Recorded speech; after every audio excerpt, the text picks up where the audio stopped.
I love my HBCU. And boy, I love it, love it. I love it, love it. I love my HBCU. And man, I hope my team they won one. I hope my team they won one. Yeah, man. I hope my team they won one. I hope my team they won one. I tune into the HBCU Sports Lab to see if my team won or lost. If they lost, I'm quiet as a mouse. But if they won, keep tab. I'ma do the dab, yeah. Dr. Cavil, he know what he be talking about.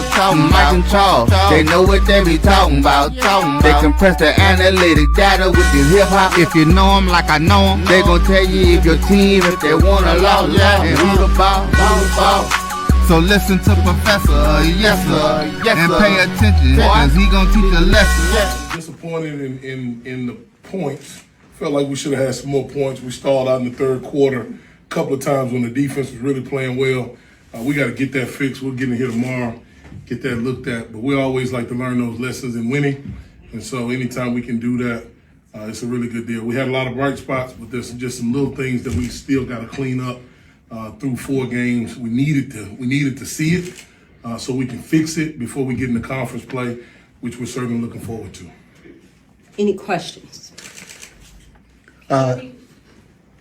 Bishop. Charles Bishop, Dr. Cavil is inside the HBCU Sports Lab. I'll start with Chase and I'll pivot to you, Coach. Chase, talk about your offensive line tonight. You had 186 yards, but you had some really huge holes that you were popping. Yes, sir.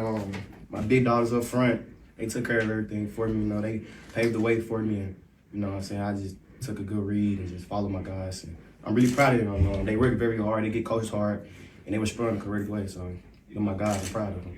Coach, what does it say about your team, especially the offensive line, that you can finish a game in the manner in which you did with a strong running game? Yeah, you know, these guys, you know, you ask any one of our players, we do some stuff at the end of practice for times like that so that these guys can finish the game and make sure we out-physical the opponent when it matters in the fourth quarter. And so I was really proud to see it really work. We've been doing this for a long time, man. The 2 games we won, we've had to finish in the end. And we shouldn't have had to do that one like that today. But we seem to thrive in those moments. And then anytime those guys up front, we got some injuries. We got some guys that are missing up front. So it's encouraging that some guys that had to shuffle the O-line were able to still do that in these backs. Chase along with Lamaje. You know, Lamaje, this was his first game back. And so for both of them to have over 100 yards rushing with a shuffled offensive line, it certainly makes us proud as a staff. Hey, Coach. Let's go ahead and cut it there, AD. I want to say welcome to episode 712 of Inside the HBCU Sports Lab radio show and podcast. The show is covering the sporting HBCU dash for all things HBCU sports for institutions large and small, from the NAIA to the NCAA. We share insights and information on the HBCU sports culture, HBCU athletic aesthetics to facilitate the story of HBCU athletic programs and the business of HBCU sports. In short, we just call it HBCU sports pedagogy. I'm your host, Dr. Kenyatta Cavil, along with my co-host, Mike Washington, who is not just on the side. He's here, but he's having a little technical difficulty. We'll see if we'll be able to get that straight for him. Charles Bishop, as well as A.D. Drew. We're filming from our home studios in Sydney, Signal Live, KCOH 1230 AM studios with Texas Radio Hall of Famer, multi-Hall of Famer, if you would. Ralph Cooper, still bringing it home in a beautiful home, Texas Southern University from Houston, Texas. With that being said, yeah, we've done it. Prairie View. Shout out to Dave, man. Dave jumped on the site last week after the big victory. He's gone, so I do want to give some cigars to those that have had the victories and are true with it. Some folks like Drew, he's true with it. Regardless of what goes on, he gonna be there. He gonna get it done. Unless I'm on the plane. Other folks, right? Unless you're on the plane. But even I seen you try to get it done there. Sending text messages. Only you on video because they literally don't allow it on the plane. With that being said, and he's still watching on the plane, pays for the extra fee and everything. Some folks, big boys, big time. Charles Bishop, how you doing this morning? Doing well, Dr. Cavil. I want to send a huge shout out to the men of Omega Psi Phi. They took care of your boy last night, man. Those Prairie View alumni cues.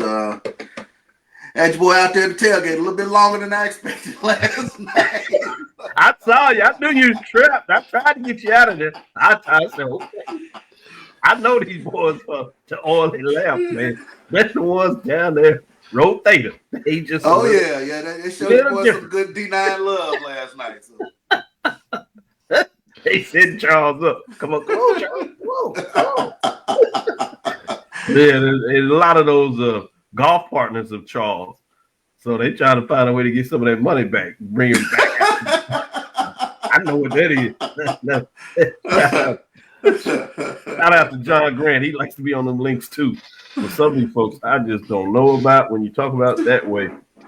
But wanted to say who stood out, teams and players. Want to do some little talk about the helmet sticker, get into Big Ben, what he represented in terms of his history. 100 years in terms of when he first landed in the SWAC in 1925, playing in 1929, played in the inaugural State Fair Classic. We'll get into a little bit of that. And so bringing back the helmet sticker. Bringing back the helmet sticker. Big Ben helmet sticker is back inside the lab as we unveil our top 7 today. And when you think about that, I wanted to acknowledge Chris Mosley, 8 yards rushing.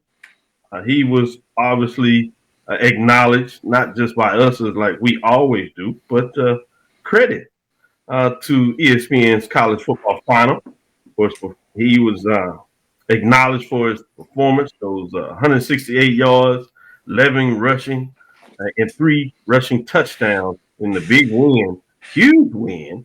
We'll talk about the score in the second segment over A&T, which I was teasing you about Dave. He's not here. We're going to have to make sure that he does the Windsor report. Maybe he'll kind of be into it by then. But shout out to Joey Galloway, the analyst there on ESPN, to get that done. I'm going to go to you, Charles. Who do you want to give your Big Ben helmet sticker to? And then I'll bring in Drew. But that's mine. Yeah, I got a chance to see it up close. I'm going to give my helmet sticker to Chase Bingman. 18 rushes for 180 yards. Also added 4 catches for 15 yards. But let me tell you something. He got some snake hips about himself. He got some shake in the hole. So, I mean, he hit the spin cycle a couple times last night. He was exciting to watch. So, Chase Beamer gets my helmet sticker. No doubt about it. Shout out to Chase Beamer. He getting it done. And I'm going to add a little one for you. I'm going to do a helmet sticker to that line. Over all those yards, 300 yards, and the final drive where they just literally ran out the clock. That's how you talk about finishing a game in terms of drive. Big time. I'd like to see that. Drew, who's your helmet sticker going to? I'm going off the radar, but with a 3-1 record, I've got to pick somebody from Delaware State, a team that has been making us watch them. How about James Jones? Yeah. Only 7 rushes on the day, 111 yards, including a long of 90 yards and a 1 touchdown. Hit pay dirt 1 time in Delaware State's 39-10 victory over St. Francis. Good one. I'm going to add one more. I'm going to go back to Grambling. I'm going to actually do 2. I'm going to make this 2. I'm going to go to Grambling. I'm going to go to T-Stat. 14-26, 179 yards and 1 touchdown. The numbers may not be gaudy, but when you think about what he was able to do last week with the drive, yeah, it was Kentucky State, but it was do or die. And I don't say that lightly on Kentucky State because they deserve a lot of recognition in terms. I saw that up front yesterday. Exactly, right? And Drew will drop a little dime on that when we get into framing on that. But then he decides to do it again this week against East Texas A&M Lions FCS program. So I want to give a shout out to T-Set, Grambling in terms of the mindset, finish. You know, coaches talk about that. You heard Coach Jackson talk about that drive. Charles asked a question on that. But they show what that means, both offensively from the quarterback and the rest of the team players getting it done, just the tie game last week, to take it to overtime where the defense didn't stop, even to the point that some people saw it a little bit as controversial, right?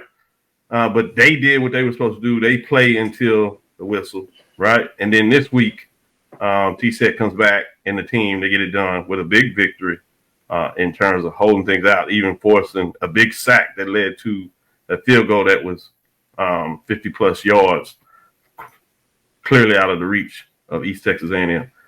Then the last helmet sticker I want to give to the SWAC. Trivial question. When is the last time the SWAC has won 2 non-conference FCS games, particularly against what I refer to as HBCUs, historically white college, in the same weekend, same Saturday? So shout out to the SWAC, particularly for Prairie View and Grambling as programs, those ADs, those presidents, those behind, hidden oftentimes in terms of important to get it done. Obviously, the coaches and the players. Shout out to those fans and alumni from Grambling and Prairie View representing the SWAC and getting 2 FCS wins in the same weekend. Can't remember the date, so I don't want to say it's never been done, but it certainly hasn't been done in the recent. It's been a long time. Exactly. That's how deep it is. You can't even do your chat GPT. You have to go to our SID historians and tell them to dig in the crates. So I thought that's worth representing and getting. Let's see if we can get Mike if he's gotten stuff going. Mike, how you doing? Yeah, he's got his fingers up. He's working on it. Mike, still working on it. We'll see if we can get him going as he's struggling in there. Appreciate you, Mike, for trying. Keep trying. We'll see if we can get you right. With that being said, let me go back to you, Charles. Just in terms of this weekend, what kind of stood out to you? Whether it's a team player, I know you acknowledged the helmet sticker. Yeah. We'll save the ledge until next segment. So I'm not talking about the ledge yet, but what stood out to you in terms of what took place this week? What stood out for me is in a rivalry game that you put up 765 yards of total offense. I just knew I read that wrong when I saw it. And then I looked at the score and I said, oh my God, they wouldn't finish taking their foot off their throat. So North Carolina Central, I gotta give it to them on that. I mean, Walker Harris went nuts in that game, threw for almost 400 yards, but I mean that stood out. And then you had a lot of 100-yard rushes this weekend. Like, it was a really standout weekend for a lot of ball carriers around HBCU football. So that's really what stood out. And, I think, Coach Jackson kind of touched on something with regards to his quarterback, in terms of managing the game. But, a strong running game can take you a long way during the course of the season. And we saw some teams finish out games with their running attack and the offensive line carrying the final 4 minutes of the game. Yeah, those questions about QB Walker, one, may disappear at least for a little while. Then shout out to Trey Oliver. What's interesting, he said he has a personal relation. He likes Gibbs. They have a problem with A&T. I hate to see what happens if he don't like him. I hate what he does to enemies. My goodness. Hey, Drew, you're on mute. Go ahead, back here. We want to catch your comment. I was going to say, you're going to have to buy me a lot of liquor at the bar to make me forget about that one, dog. You ain't lying. I'm not sure there's enough in the bar to make you. Well, I get you to drink a couple of them. You'll be all right. Drew, let me go to you in terms of what stood out, what direction you want to go into. Obviously, if you need, you can dip into some mid-major to give that as well.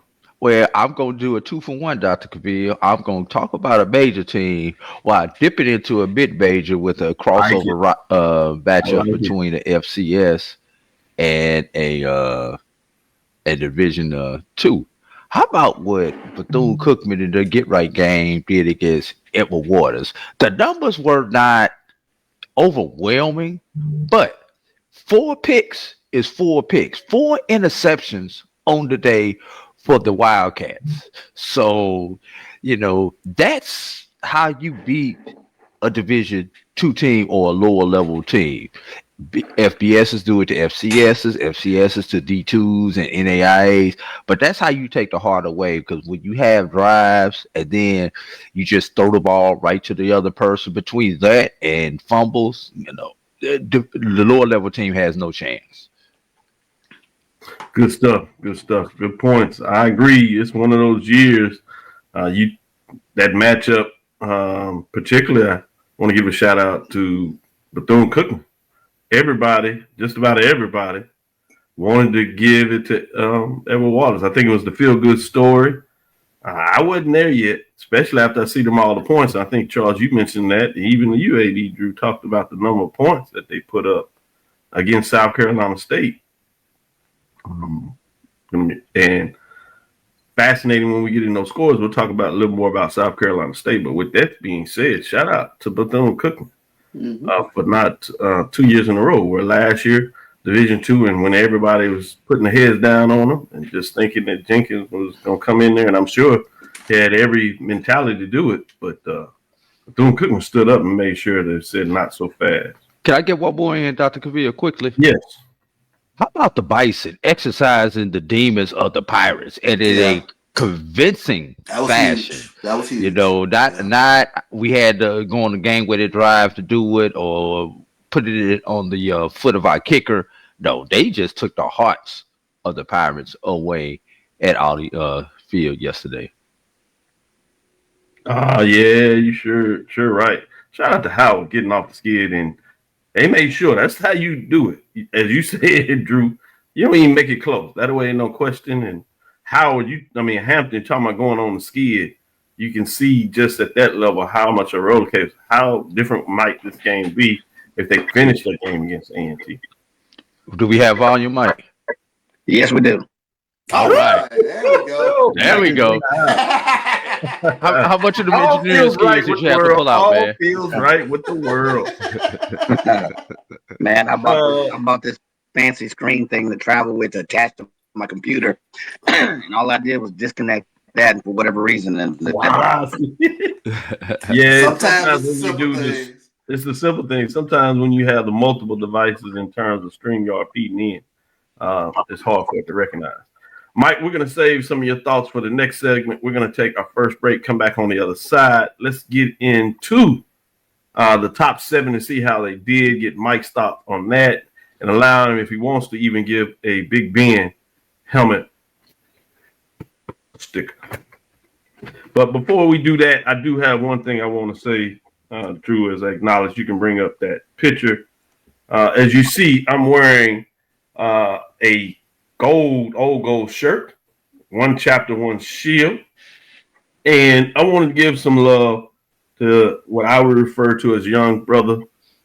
He's matured beyond a year. He played quarterback at Prairie View. Got us a big home win when Charles, you had kind of gone through this with Jackson State and told you, and I said, I can relate, Charles, probably much worse than you can. Charles kind of chuckled, so I was able to at least bring a smile to his face.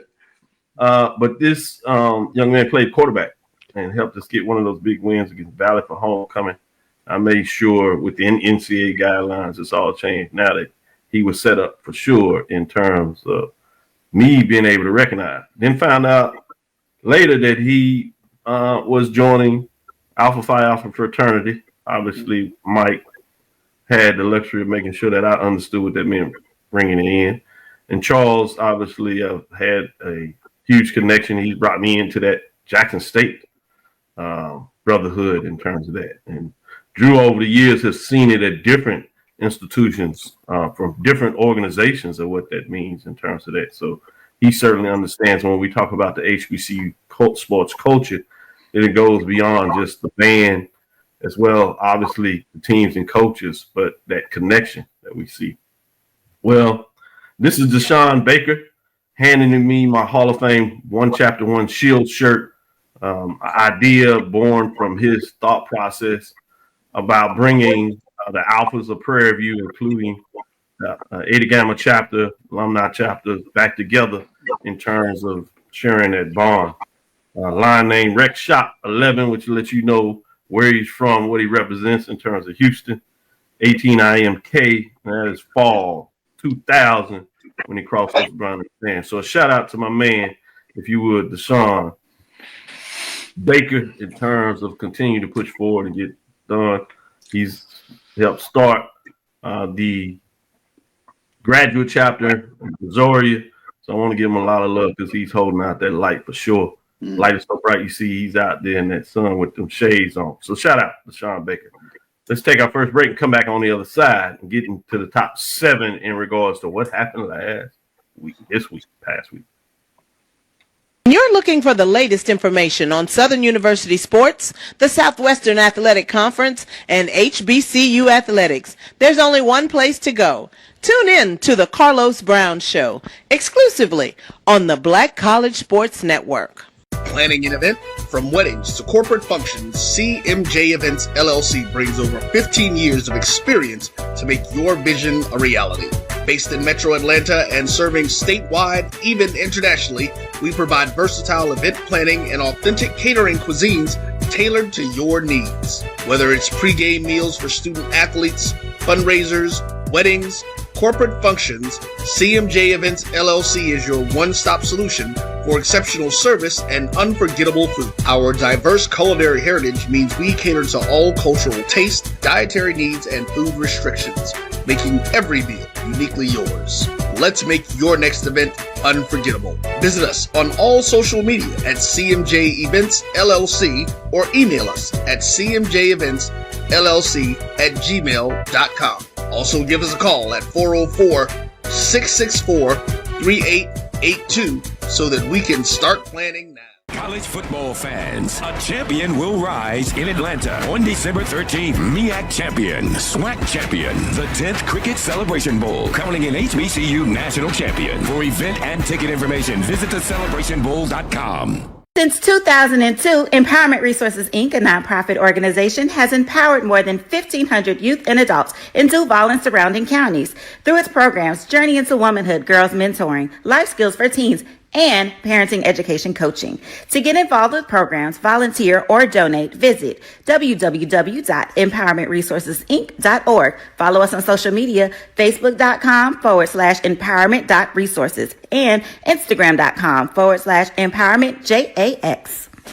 For over 30 years, HBCU Image has been more than just an apparel store. We've been a movement, a statement, a legacy. We celebrate the pride, the purpose, and the culture that make historically black colleges and universities legendary. HBCU Image, a Kenny T's company. ESPN Events presents Red Lobster Band of the Year. Returning to Atlanta on December 12th, 4 bands will qualify for the big stage, where 2 national champions will be crowned. Follow us for rankings updates throughout the season, and join us on December 12th. For event and ticket information, visit bandoftheyear.com.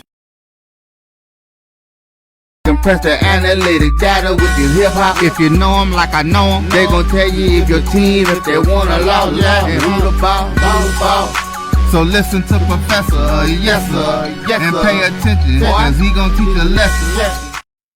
This is Dr. Cavil inside the HBCU Sports Lab with Mike Washington, Charles Bishop, and A.D. Drew. I want to get into the top 7, how they did last week in terms of the scores. So let's see if we can jump into that a little bit right now in terms of giving you an update. As I said, the Big Ben Senior HBCU Award.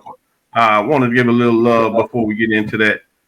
During the first decade of the SWAC creation in 1920, from 1925, 1929, there was a gentleman nicknamed Big Ben who distinguished himself collegiately, academically, fraternally as a member of the Wiley College team, as a SWAC All-American champion and Alpha Phi Alpha fraternity member. Obviously, at the time they were saying pledgees, 1925, initiated in 1926.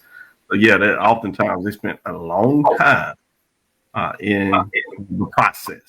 He was a fullback and a member of the Wildcat 11. He excelled outside the Eurocentric framing of the American football collegiate context of that era.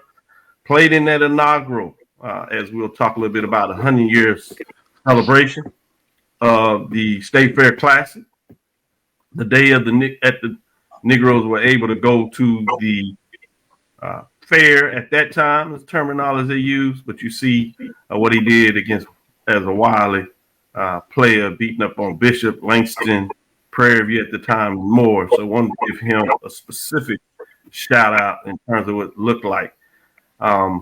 Continued to do the work, Charles, after he finished illustrious career, with included a national champion, HBCU championship, 4 to 5 years, won the SWAC.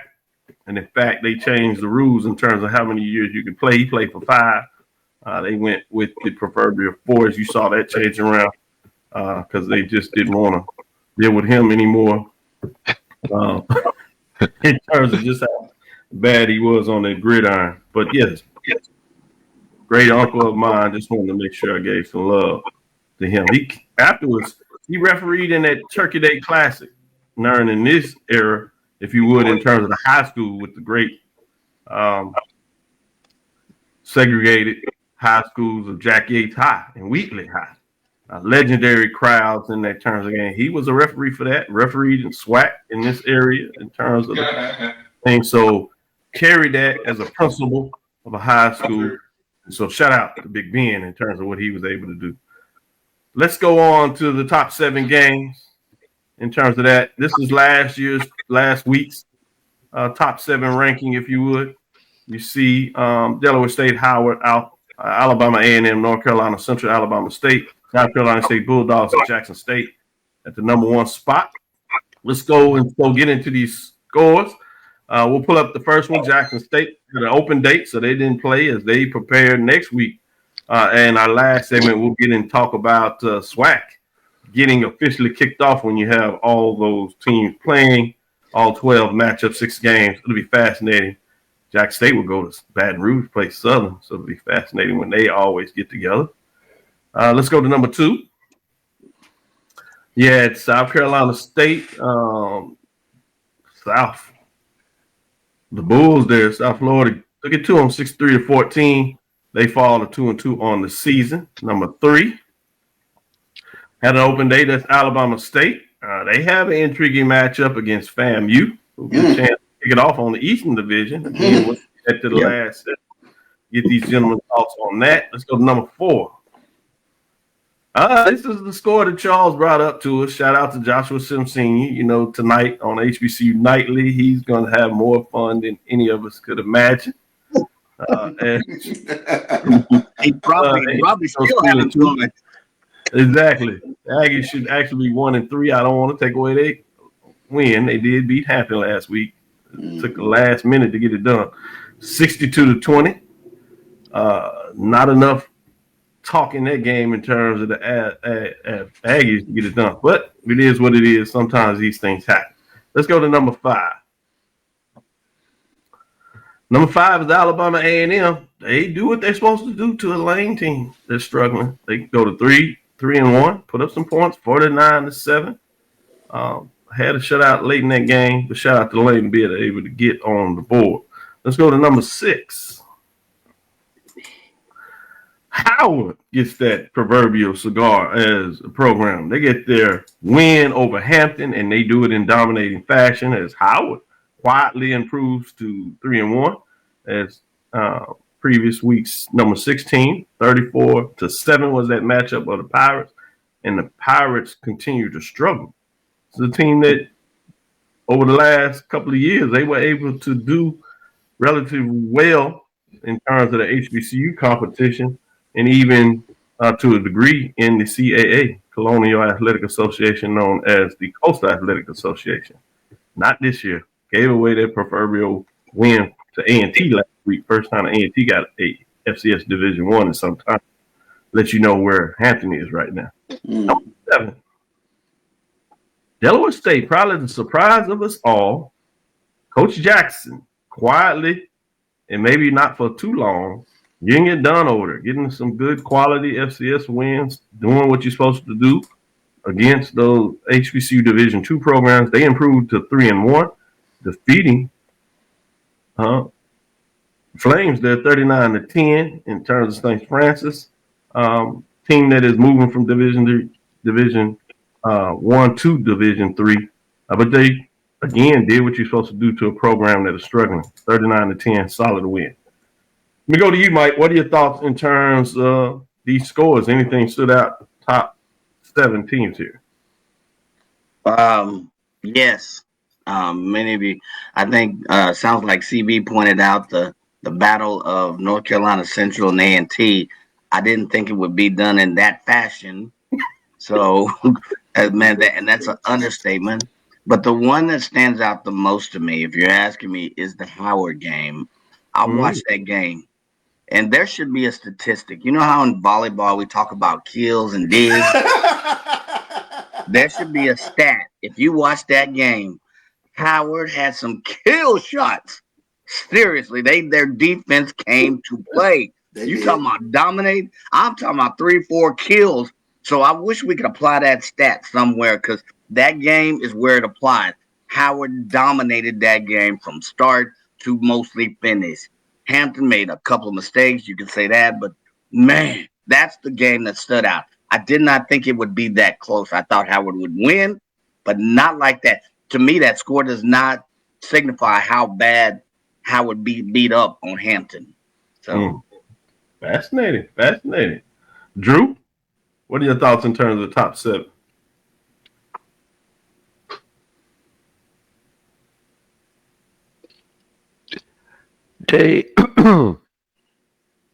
They were not in the top 7, but can I go off just a little bit to Grambling? Can I go to Grambling? They are top 10. They receiving votes. Yes, right. They receive votes, and realistically, in a game that they did not statistically dominate, they found a way to get the W once again. Yeah. So 2 weeks in a row in a game that they very well could have been beaten. They have found a way to get a W. And it's not about the numbers, but as we get ready for conference play, does that give them an air of confidence that if we are in the ball game late, that we're going to be able to beat whoever our opponent is? That's what that Grambling has done these last couple of weeks to me is something that I want to keep an eye on. Yeah, can I add to that because I laid off that one, but if Drew is right, if you see that game, I saw parts of that game as well. If you saw that was Texas A&M losing that game or East Texas they lost that game versus Grambling win that game. You really got the feeling if you saw any parts of the quarter. So for me, Drew, that to me gives ammo to the teams that are going to play Grambling more so than Grambling's ability. Look, Grambling played these teams and they really should have lost. Really did lose in the charge, but to me, I had the thoughts. I was thinking like you, does that make Grambling just that opportunistic team? But I was thinking, if you look at Grambling and how they played, the teams they played, and the ones they should have lost, that gives me a lot of hope. That I'm sorry, I wanted to throw that one in on that one, dog. Yeah, it depends on which side of the Grambling coin that you sit on, Mike. Exactly. I was going to say Charles would have stood up there and said, they get a chance to make a first statement next week in the State Fair Classic, the 100-year edition. But to your point, I want to say this. But this is also why I gave my helmet sticker to T-Set. They were 2-11 on third down. Third down, yeah. Yep. And one of those came on the last drive to tie the game. To take the lead 31-28 on a drive they needed to have. On a 3rd and 10 at the Grambling's 37. So there is something to be said when it gets down to what I won't even say it on the air. But that time, right? Cutting is the terminology a lot of people put out there. They find a way to make the plays. At some point, we may see that the switch turns off, but other times they might just grow confident where if you are not careful, they're going to find a way to stick around. And then, as you said, they will allow you to mess it up. And they will take advantage of you not getting it straight. So I don't know. One side of the coin or the other, to your point. Charles? And to your point, we've seen this before. Sometimes you win games that you're not supposed to, and you look up and you are the SWAC West Division winner. We saw it last year with Southern.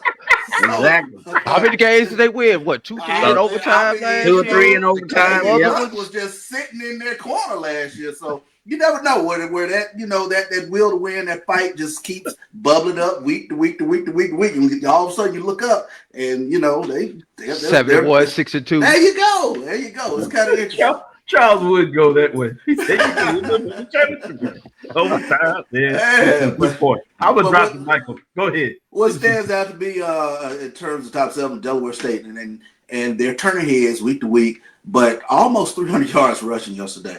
And week in, week out, we're looking at James Jones, another 100-yard game. Marquise Gillis, another big game. He had 70 yards yesterday. And then they add that element with the quarterback, with Cade Bennett. He's been popping, for plus 50 yards, things of that nature. So, they got some defined playmakers, and that's something that just we haven't seen from Delaware State in quite some time. And it makes them a very intriguing team to sit back and watch. I mean, we got the monsters, South Carolina State, North Carolina Central. Howard has poked their head in there. And now, it's going to make for a very interesting MEAC season because Delaware State, week in, week out, we know they're going to run the ball and they popping folks in the mouth. I like watching. Can I ask a question to follow up that? Sure can. Will this year, for only the second time in Celebration Bowl history, will we see a BAC representative not from one of the two Carolinas? Maybe so. Howard's been the only one to break the Carolina threshold on Celebration Bowl berths. Yeah. Could we be possibly talking about Delaware State in the mix? Because if you'd have told me Morgan State, I would have bought that back in July. I would not have bought Delaware State back in July. Neither would I. Well, Morgan State got their get right game, and then they play Miles next week. Get right. I'm like Morgan. I do want to say this about South Carolina State. I'm a little concerned from this perspective. We love what we saw them do against South Carolina, but that looks like a little bit of fool's gold. South Carolina has lost their last two games, and then you see the score against the Bulls of South Florida, USF. So I'm intrigued to see what that looks like. You got to imagine the Bulldogs will get it right when they get in conference play, but there's a little chink because, sometimes we don't look deeper past that game and we all shout out and said, hey, man, they played with South Carolina, and they did. And also that's an indication. But you go back and you follow South Carolina, they were top 25, and that's why you were also looking at it. But now they're going to fall out of that top 25 after two straight losses where they were pretty much dominated and handled. So I'm interested to see as we kind of move along, what does that look like? Particularly now that you see a lot of people talked about the Bethune-Cookman South Carolina game, that they scored a lot of those points when those players are out. Well, we see this. But Charles said this. Sometimes you just need a little excitement, but we also may find out that it's not so much of who they took out, but that Bethune-Cookman finally figured out how they want to do this and who they got. And they took it out on the Edward Waters team that everybody said Edward Waters was going to get it done, and it wasn't even close. So I'm intrigued about how these pieces of puzzles, as Mike loves to tell us, the data points. As A.D. Drew puts on the paper, look at the data. Charles reminds us as well, look at the data. Well, we starting to get these data points adding up. And in fact, we'll see what these data points say in this next segment when we unveil this week's top 7. We see Brian on there. He's a voter in the poll rankings. Doing history lessons. I like that. But leave it to Steve Gaither to just throw a hole in my argument. Steve, but those of us outside of the North-South Carolina region, you just had to shoot my whole argument down. Everybody has either come from North Carolina or South Carolina for the Celebration Bowl. But no, leave it to Steve to we two different states. And thanks for my co-host Brian for having my back up in that chat room, Brian. That's why you my boy, man. Oh boy. Yeah, they had the Carolina Classics, but now they want to claim they two different states.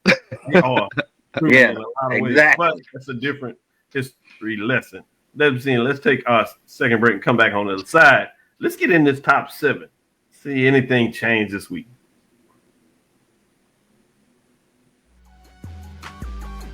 This is the Dean of the College of HBCU Sports, Kenyatta Cavil of Dr. Cavil's Inside the HBCU Sports Lab with Mike Washington and Charles Bishop.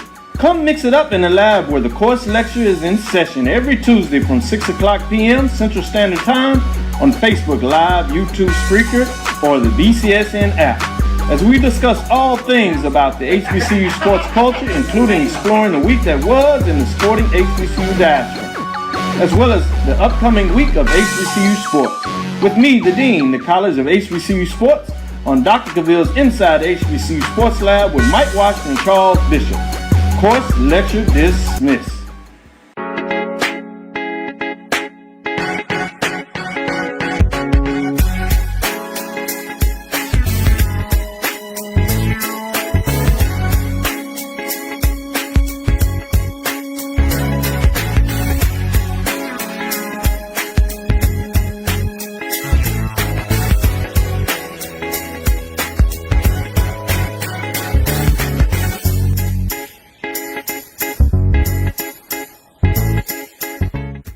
It's never too early to plant the seed, to share the tradition, and instill a sense of pride in your HBCU with your little ones. HBCU Pride and Joy Children's Boutique helps you share your school spirit with a wide selection of adorable kids apparel and accessories officially licensed from your favorite HBCU. Visit hbcupridejoy.com and follow us on all social media at HBCU Pride Joy on Facebook and Twitter. For over 30 years, HBCU Image has been more than just an apparel store. We've been a movement, a statement, a legacy. We celebrate the pride, the purpose, and the culture that make historically black colleges and universities legendary. Whether you're a student or a lifelong supporter, our gear lets you wear your HBCU story with confidence and style. Because when you wear HBCU Image, you're not just wearing clothes. You're wearing culture. You're wearing pride. You're wearing purpose. HBCU. College football fans, the Cricket Celebration Bowl is celebrating 10 years of crowning an HBCU national champion. A champion will rise at Mercedes-Benz Stadium on December 13th as the MEAC and SWAC champions clash in Atlanta. Join us for championship football, interactive fan experiences, and iconic marching bands. It's an HBCU family reunion that you don't want to miss. See who will be crowned the next HBCU national champion. For event and ticket information, visit thecelebrationbowl.com. Compress the analytic data with your hip hop. If you know them like I know them, they gon' tell you if your team, if they wanna lose, and who the ball.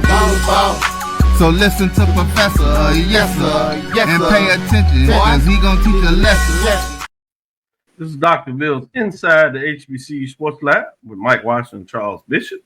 As we get into week 4, let's see what's going on. Dropping out this week. As you see the top 7 week 4, September 11th, let's get it going in terms of what this looks like. Dropping out. You don't see this often this early in the season where it kind of solidifies. So besides your top 7, I'd like to get your thoughts in terms of early on. Is this how the top 7 will end up? And if not, how many of the top 7 do you think by the end of the season will be in that top 7 mix? Whose fools go, who's not. Dropping out, nobody did. So let's see who's in the mix behind that. These 3 teams are receiving votes. So they may be one of those teams at the end of the year to throw some ointment in the mix. And it really sets up intriguing statement for the 100th edition of the State Fair Classic there in Dallas anniversary year. You have essentially 8 and 9 matching up in that game. Grambling State comes in at 3-1, 135 points. Prairie View comes in at essentially number 9, 2-2, 1-0. Again, both of these teams had big victories, so they're going to be excited about wins they just had. And as we acknowledge against FCS, Southland members, fascinating to see how that worked out before the Classic. Mix as the Rattlers essentially sitting in the 10th spot at 1 and 2. They have a intriguing matchup coming up, but again, we'll break that down in that last segment.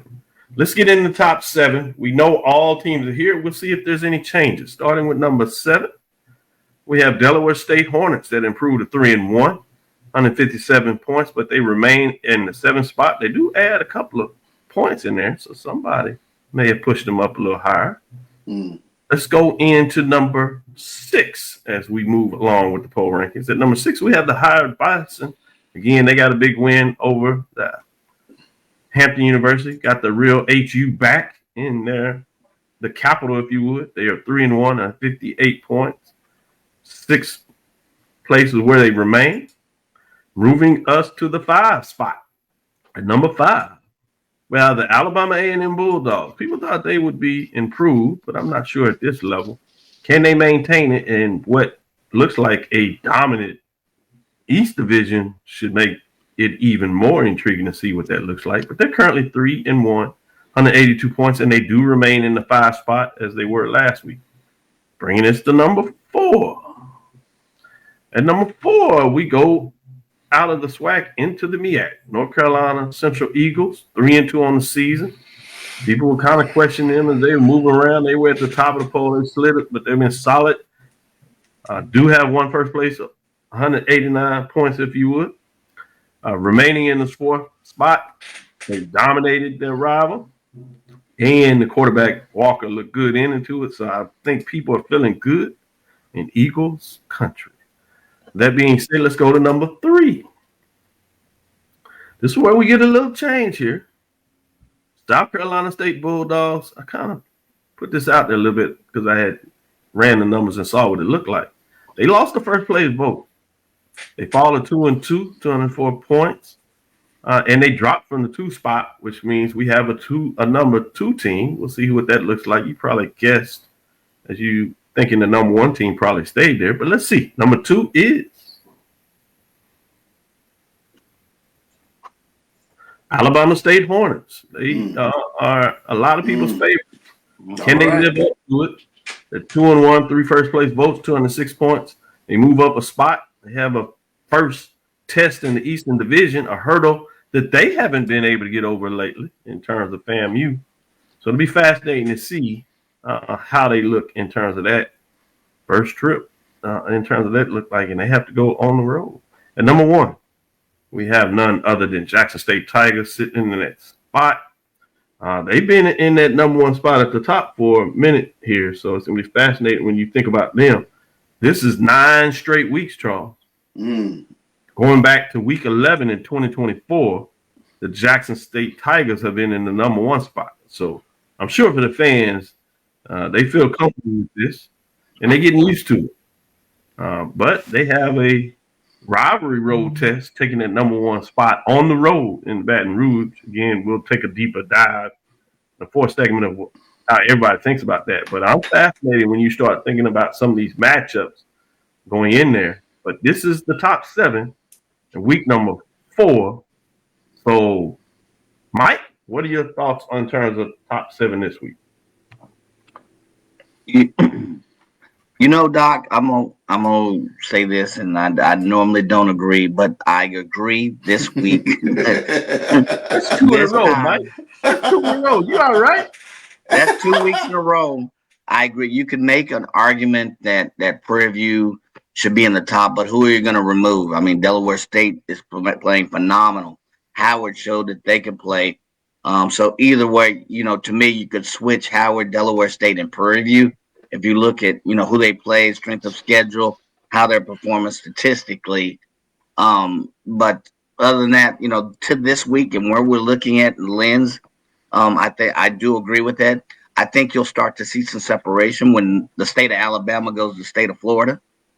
So you got Alabama State playing with FAMU, and then you got A&M playing Bethune. So I think you'll start to see, is Bethune better than we thought they were? Is Alabama who we thought they were? I think we know Alabama State is who we thought they are or were, but they'll have a chance to prove it. So I think you'll see a little bit more distinguishment, and you'll have one more data point next week. But this week, I'm going to say I agree with it. Good stuff. Let me go to you, Charles. What are your thoughts in terms of the top 7?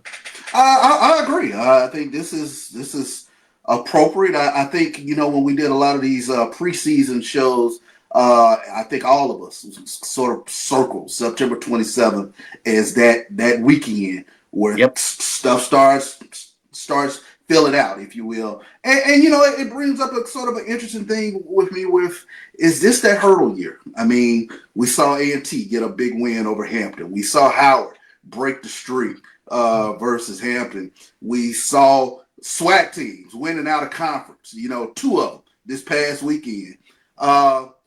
Big hurdle for Alabama State going into this September 27th weekend against FAMU. It's huge. Southern has not beaten Jackson State in a long time. Can they get over the hurdle that has been the monster that is Jackson State? And, up there in the State Fair Classic, that's going to be a huge one as well. This is going to be such a fun week, and we will be lining up people next weekend on the ledge because some people are going to find out who their basketball coach is early. So I hadn't forgot about your legs, Charles. Last segment, I'm trying to tease it out a little bit early. We're going to tease it out, and you find a way to sneak it in. I like that. Let me go to you, AD Drew. What are your thoughts on the top 7? Charles, why wait to basketball season? That's still another month away. Why not go watch a volleyball program if you're going off the ledge? Your volleyball is playing right now. That gets you through the next month until we get to basketball. And you get used to learning how to cheer for an indoor sport if you go ahead and start with your volleyball team now. Be like Mike, you get to mark down those keys.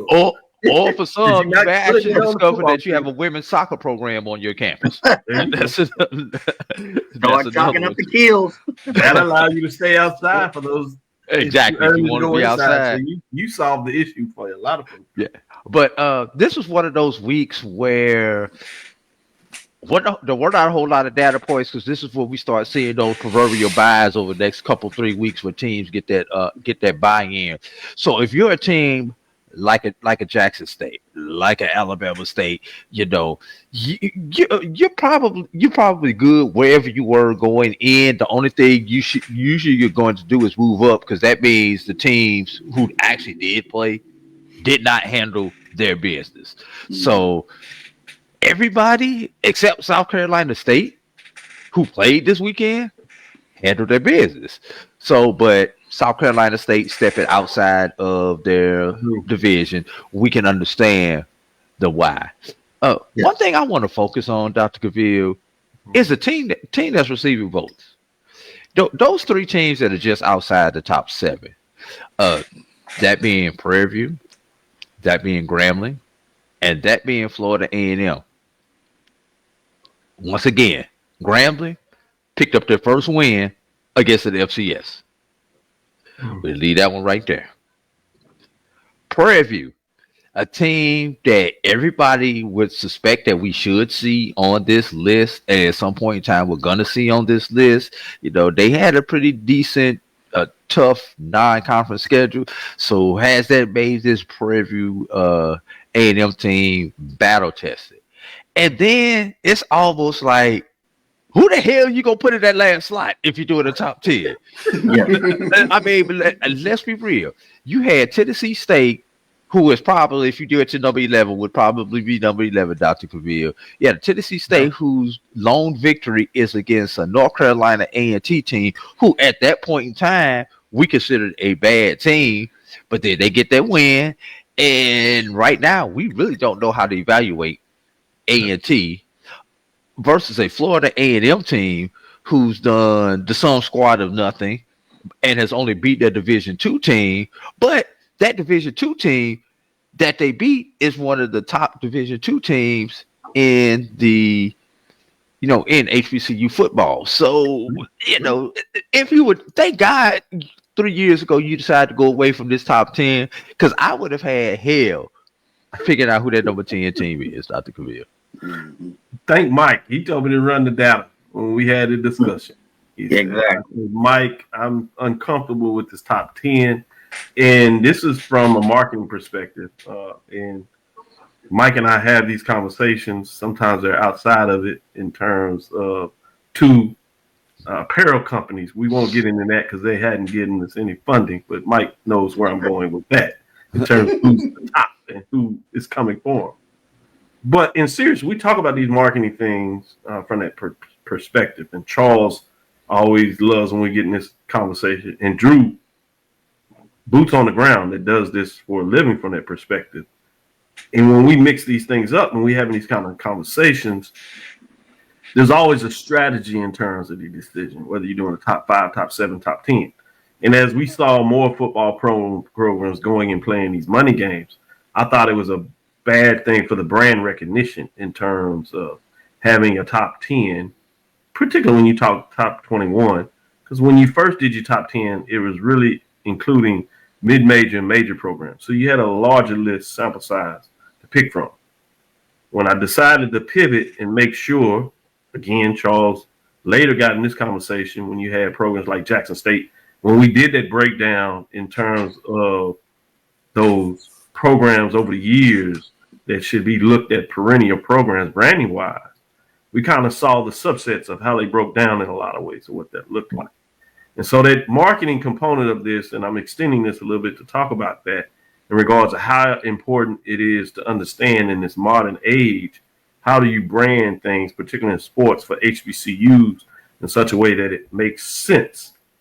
And that ultimately was the data that drove us to say, all right, we need to move from a top 10 to a top 7.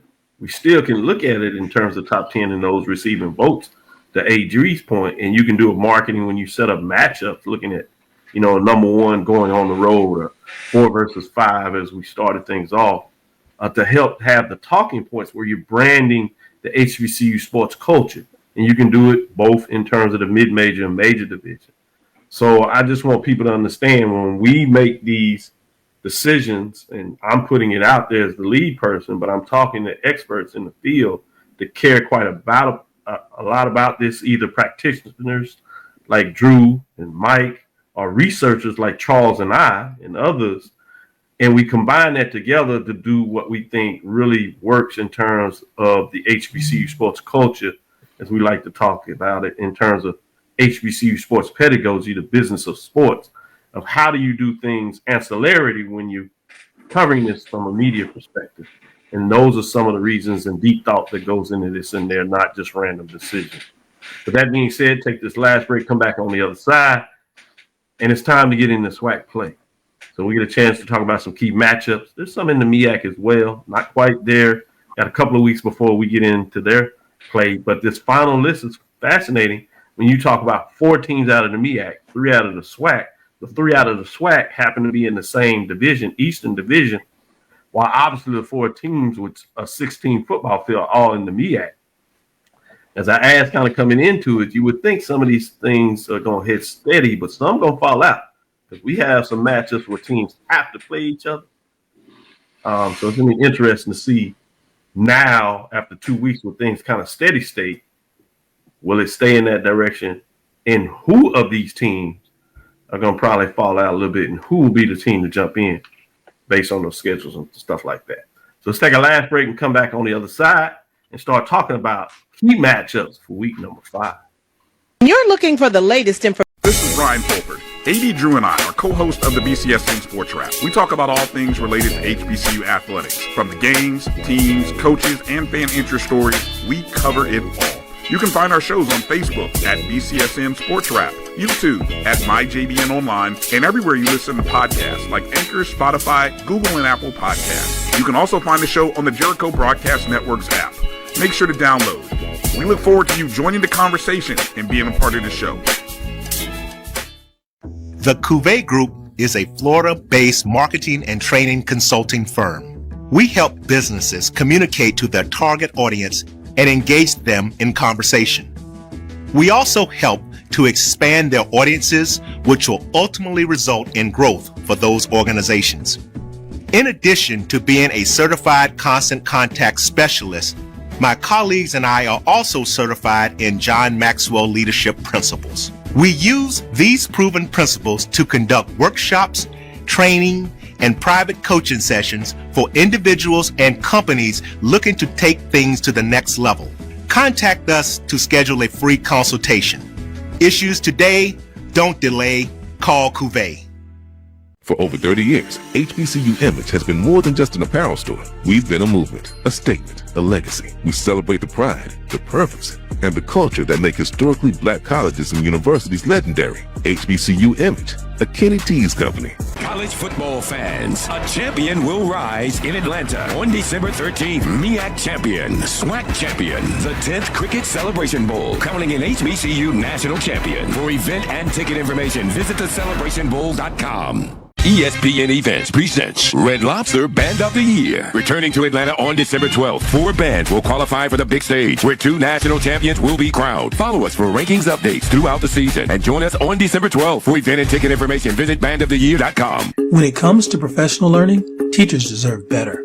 From the leader in online learning, Stride brings you the Stride Professional Development Center, an on-demand library of mobile-friendly courses that gives teachers choice and flexibility, allowing them to learn anytime and anywhere.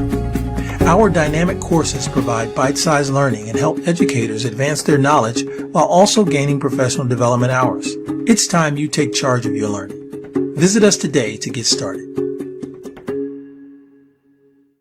Press the analytic data with the hip hop. If you know them like I know them, they gon' tell you if your team, if they want a law, and who the ball. So listen to Professor, yes sir, and pay attention, cause he gon' teach a lesson. This is Dr. Cavil inside the HBCU Sports Lab with the professors. That's Professor Bishop, Professor Washington, and Professor Drew. As we get going into this next segment, let's get into week 5. Dr. Get your thoughts on that. Before we do that, I do know that Drew wanted to have a particular question in terms of our closing segment from one of those that gets into it. So go ahead, bring that to the table. And during that break, I received a text message from the executive director of the Cricket BXWAC Challenge kickoff and the Cricket Celebration Bowl, along with the Red Lobster Band of the Year. Good job, Drew. Yes. That's good. Yeah.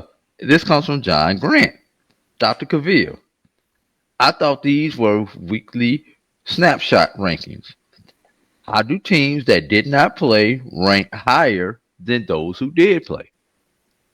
It is a week, and good question. Each voter particularly has their measure in terms of how they see week to week.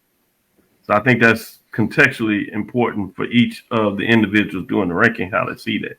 In some ways, this is similar to what you do to the band of the year. While you look at components of how people perceive the band of the year, you see that same thing in a football ranking when you don't necessarily have your head-to-head matchups. But while some people look at week to week specifically in terms of matchups and what did teams play, so you saw that a little bit in terms of South Carolina State losing big, and potentially why they fail.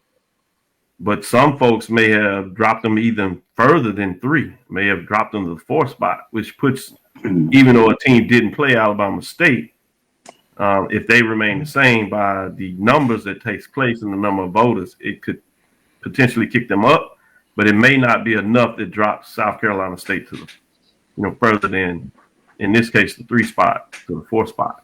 So sometimes you see that, even though it's week to week, there is the data metrics of how far does somebody want to drop somebody in a week. And you have different voters that see it differently in terms of that. That's why I try to put out there a little bit about South Carolina State, because some people will go back and look differently about a matchup 2 weeks ago. Even though they're looking at week to week, they still kind of look at things overall and say, hey, maybe South Carolina State is not quite as strong, particularly how a team lost, even though it's the FBS.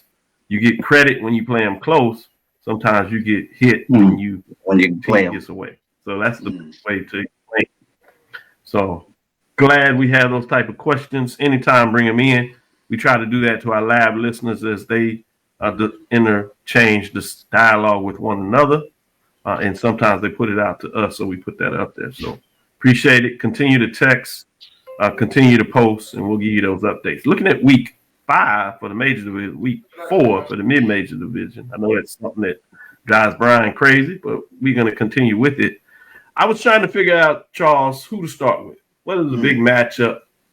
And I said, hey, we just did the top 7. So oftentimes I do this, but it even seemed to make sense today. Let's start with the number 1 ranked team.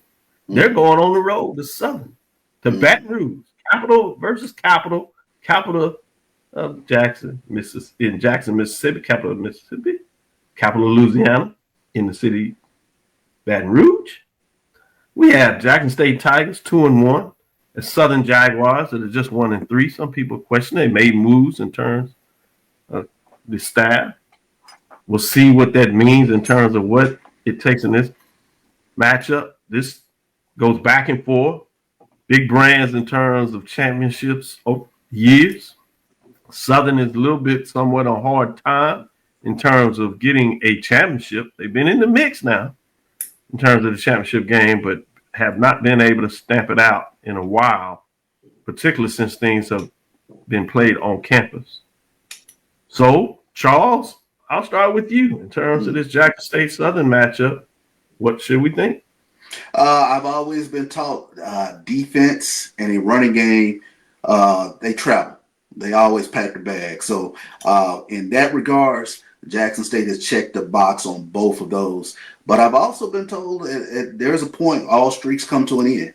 So I think it makes for a compelling storyline when you take a look at Jackson State getting on the road, going down to Baton Rouge. Got a lot of Jackson State fans. I know they'll be hitting the road, heading down to Baton Rouge this weekend. But I think it's a very intriguing matchup, especially when we take a look at what's going to happen with Southern in regards to their quarterback situation. Who will get the start? Who has been the person who I think is doing well in practice this week? I think that's going to be huge. But, you know, Southern has a running game as well. A lot of interesting storylines in this football game.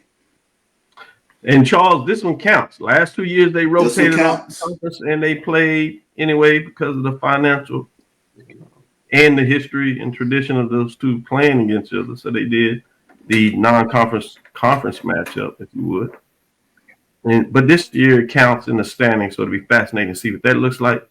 Let me go to you, Drew, in terms of your thoughts on this match. This is going to be a test for Jackson State over the next 3 weeks or so. Yep.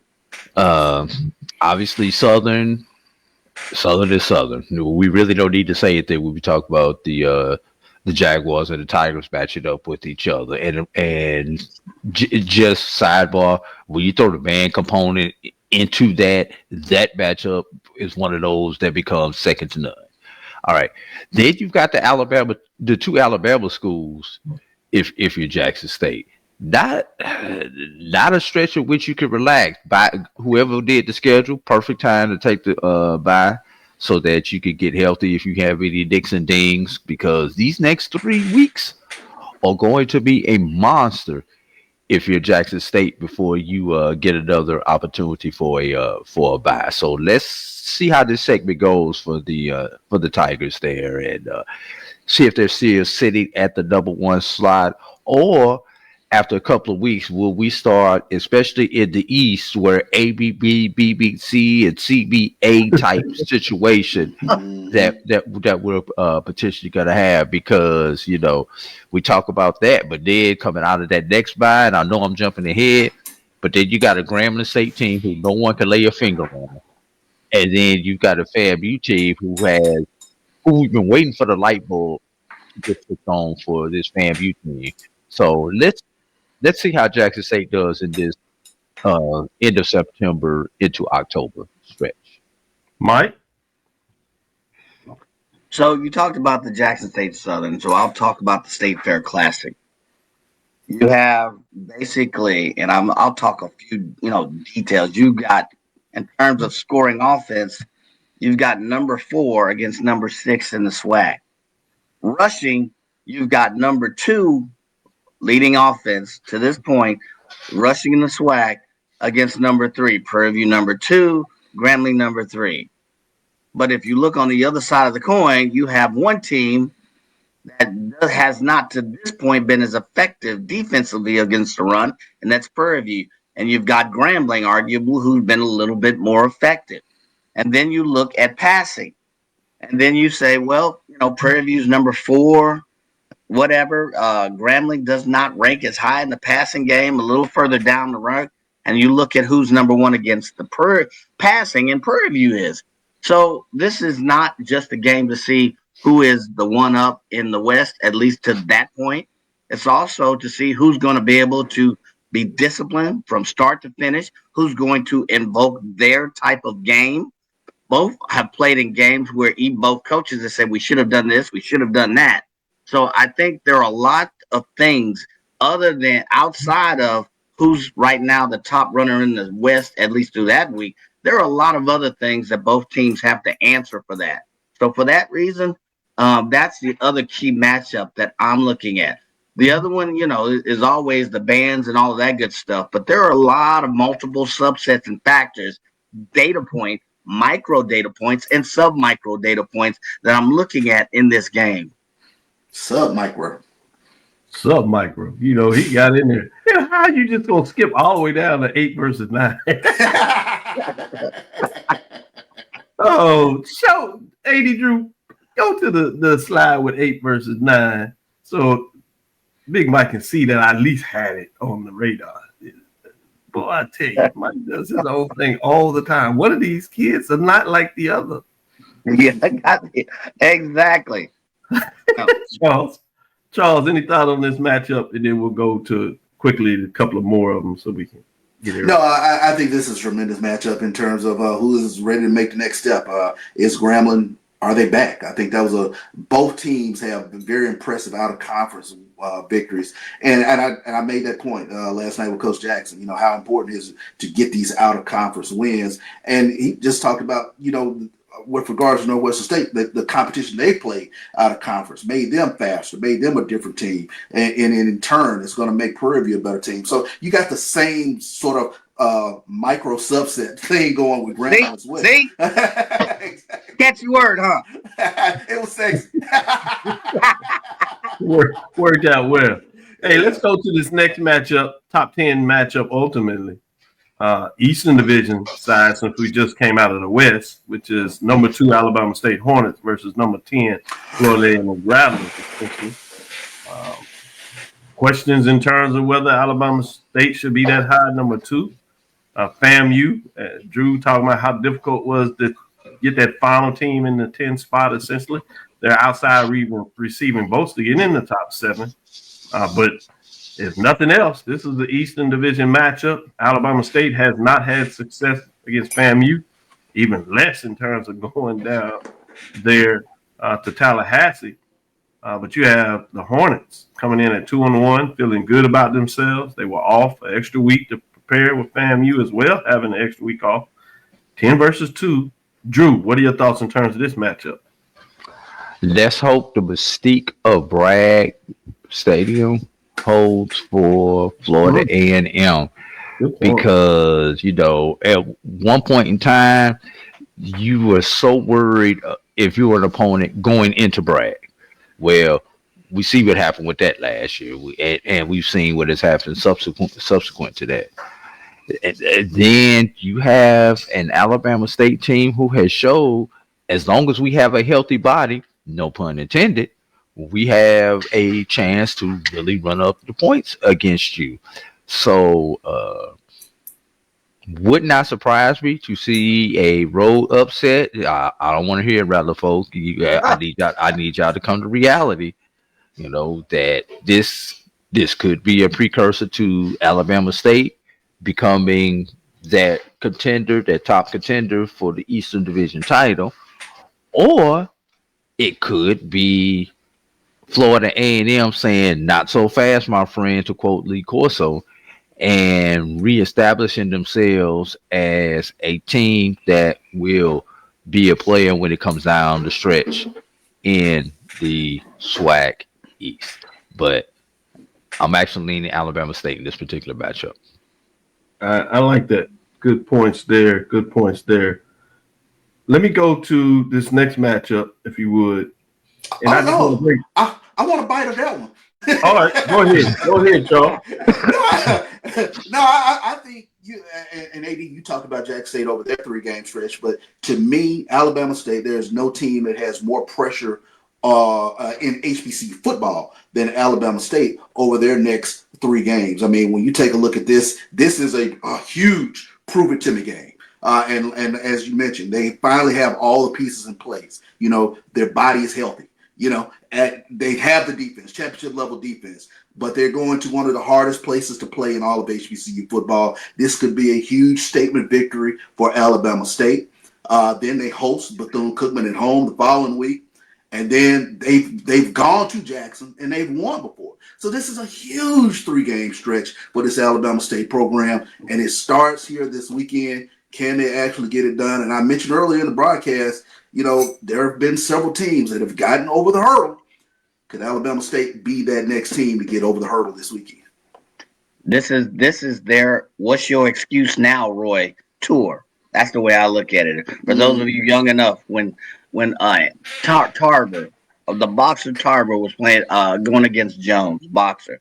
Tarver had lost, and Jones, who was the best pound for pound boxer, had won, and now He went up against him and said, well, this was the excuse. We didn't have this. We didn't have that. We didn't have this. For years, Alabama State said we didn't have all the pieces. We didn't have this piece. We missed this piece. To me, I agree with Chuck. They got all the pieces now. So now you look at Alabama State and say, what's your excuse now, Roy? So. Oh, that's crazy. Let's go to number 3. We're going to get a chance to really break this down on Thursday, so I don't want to spend a lot of time. I just want to acknowledge these top 7 matchups, if you would.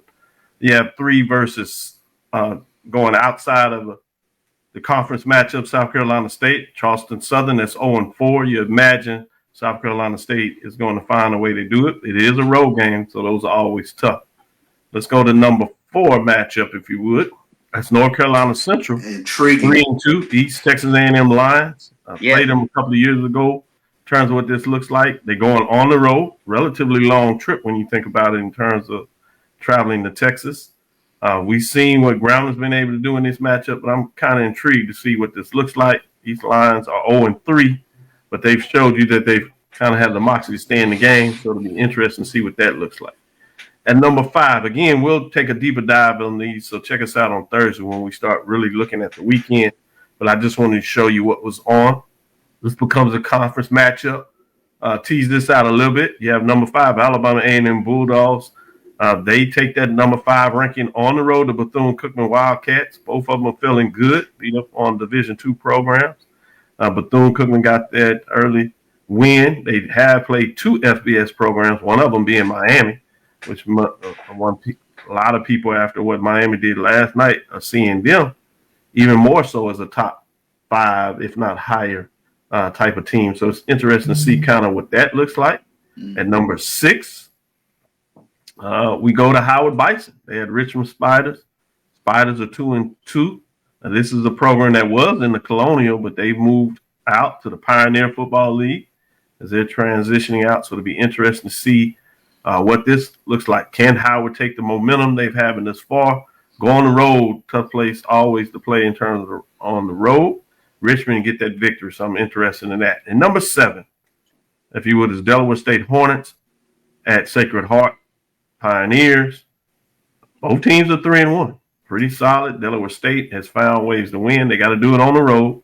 This is a Sacred Heart team that has won in terms of other MEAC matchups. So I'm kind of interested to see, can we get some data points in terms of Delaware State being solid beyond what other MEAC teams were able to do. So I'm interested in there. So I want to talk about that. A couple of other matchups I just want to shine some lights on. I don't want to get into it. We talked about this 8 versus 9, intriguing in so many different ways. This is on the west side. Somebody gets to take a major step forward. Prairie View is in a early stage when a couple of weeks they play Southern, not to get ahead of stuff, but imagine if they're able to get through Louisiana undefeated, what will that look like in terms of folks being even more excited about Prairie View as they come in? Or will Grambling say, hey, we're back? The G wants to make the statement.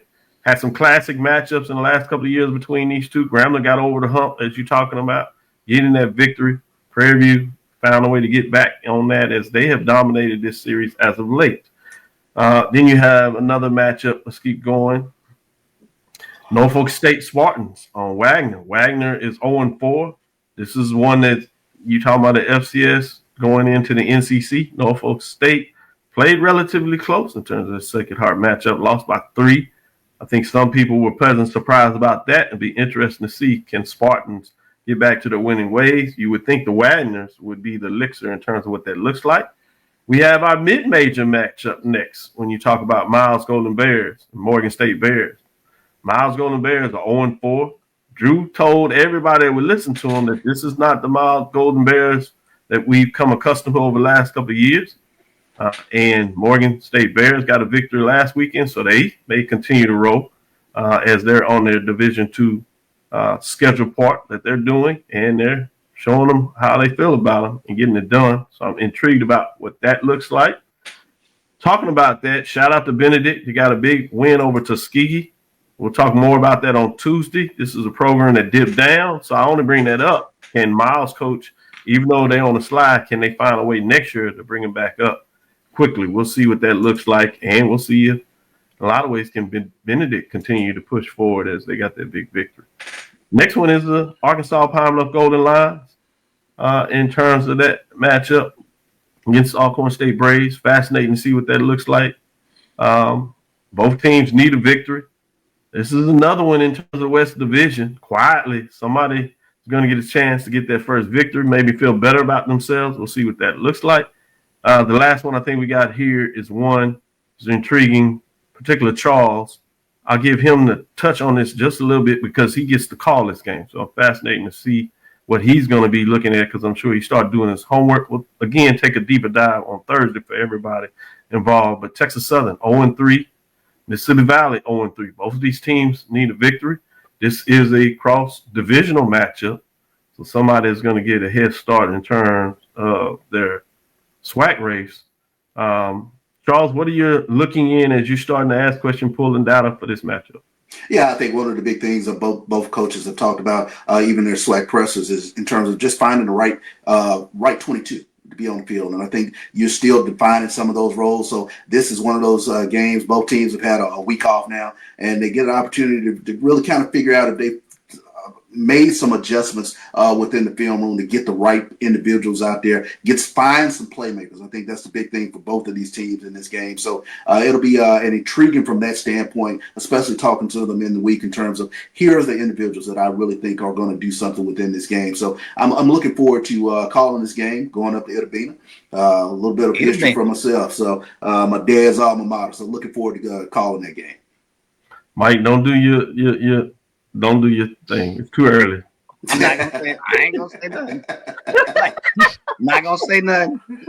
But Drew, give your final thoughts in terms of as we get into week 5. What are you looking forward to? Look forward to finally some of these games count, Dr. Cavil, when it comes to at least in the SWAC conference. That a lot of these games will count. I think, every game that we're playing counts in SWAC. So that's really going to be interesting. Let's also keep an eye on the BAC. The BAC right now, and everybody has to remember this, the BAC is playing for FCS playoff positions also, because we know where the conference champion goes. We know the conference champion is going to the Celebration Bowl. But not only for the number 2 team, but the BAC record overall against other FCSs is going to determine if the BAC is going to be able to get a team as an at-large into the FCS playoffs. We know they're not going to play it at home. They're not going to let a BA go to a HBCU to play a home playoff game. But the fact you get an opportunity to get into the tournament. So let's just keep that in mind with these last couple of weeks of BAC non-conference play. This is something that they are really trying to get taken care of. And last thing, Circle City Classic. Yes. Morgan, Miles, Circle City Classic. Interesting. Good one. Good point. Yeah. Mike, final statements. And I like what you said there, Drew, in terms of breaking it down. Playing for those additional spots, especially when you think about the Ivy League now has decided to participate in the FCS tournament. So that's a spot that usually would go to at large that may not go now. Well, will not go now. So that's interesting. Mike, any final thought? Yeah, a couple of things just to build off, what Drew said is that in the SWAC, this to me is the first week that we've had circled and it gets real. If you look at the matchup, and you're going to start to see some points of distinction, a couple of more what I call really key data points in the SWAC. I don't want to disregard the MEAC because Drew talked about playoff spots, but I know Dr. Bill hates me to use this term, eye test. But you got like Delaware State playing Sacred Heart. You got Norfolk State playing Wagner. Howard playing Richmond, which, Vegas has Richmond winning. No matter how well are these teams in this week 4 or 5, depending on where you're at, how well are these teams going to stack up against them? How are they going to look playing these teams to me as well? Yes, some may lose, some may stay, but Now, you've got an East Texas A&M team playing on, this third HBCU. How is North Carolina Central going to look playing this team? So yes, it is to a certain extent about playoffs, but do these teams in the MEAC, do they look to meet the eye test as after that they go more deeper into their conference? So to me, it's, in the SWAC, you're starting to see some separation, or at least beginning stage of separation. Whereas in the MEAC, I'm like, which teams really meet the eye test as they play outside their conference? So East Texas is the new McNeese for HBCU opponents. I was asking that. I was like, are they the new McNeese? Well, let's get out of here on this note. Those games that don't count and do count were interesting because it was tough in the CIAA. Credit to Virginia Union going to get the win against Johnson C. Smith, 28-10. Yeah, it counted for Johnson C. Smith, so that's a loss. It did not count for Virginia Union, but I'm sure that's intriguing. And then you had the same thing in terms of Virginia State, Winston-Salem State. Virginia State getting a tough, close win in terms of defeating Winston-Salem State, 34-33. Counted as a loss for Winston-Salem State, does not count for a win, so I'm intriguing how that looks. We'll talk more about that on Tuesday as we can see if we can get AD Drew back in here and talk about some of the key Division II matchups and conference games that took place in the SIAC and CIAA. We might even bring in Stephen J. Gaither in terms of his thoughts on that. Thank you for listening to Inside the HBCU Sports Lab. Make sure you share our podcast with your friends and colleagues. I am Dr. Kenyatta Cavil, the Dean of HBCU Sports, come from Inside the Lab in the College of HBCU Sports with Mike Washington, Charles Bishop. Again, thank you for listening. Dr. Cavill's Inside the HBCU Sports Lab with Mike Washington, Charles Bishop every Tuesday and Thursday. Oftentimes we have AD Drew making sure that he's part of the team. Certainly on Sunday, we love to give you see your top 7, set you up for the major division, get you ready for mid-major division on Tuesday. And then we do analysis on Thursday and we set it over again. Follow me, Dr. Kenyatta Cavil, on Threads, Facebook, and Instagram, DrKenyattaCavil. Inside the HBCU Sports Lab 1 on Facebook and on YouTube, Inside the HBCU Sports Lab, as you know. Dream big, continue to move forward. We will talk with you soon. Charles? Of course. Mike? Lecture. Drew? Gotta find me some coffee, y'all. No, stop.